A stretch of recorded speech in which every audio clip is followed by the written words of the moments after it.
Японская философия кайдзен – маленькие улучшения каждый день. Кайдзен – это не делать резких рывков, а каждый день делать маленькие шаги, которые приведут к большому результату. Главный посыл – становись каждый день на 1% лучше. Основные идеи кайдзен. Первое – маленькие шаги важнее больших рывков. Вместо «с понедельника начну новую жизнь» подумай, что ты можешь сделать уже сегодня, уже сейчас. Второе – процесс важнее результата, ведь именно в процессе мы улучшаемся.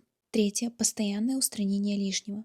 Не делать, не планировать то, что не принесет результат. Маленькие шаги не пугают мозг, поэтому будет меньше сопротивления, то есть меньше прокрастинации. Создаются устойчивые привычки. Прогресс становится заметным и мотивирующим почти сразу. А теперь задай себе вопрос, что я могу улучшить уже сегодня на 1%. Что я могу сделать сегодня, чтобы завтра мне было чуточку легче? И самое главное, что же я могу сделать сейчас, не дожидаясь того самого идеального момента, который до сих пор не наступил? Надеюсь, что это видео помогло вам стать лучше хотя бы на 1%.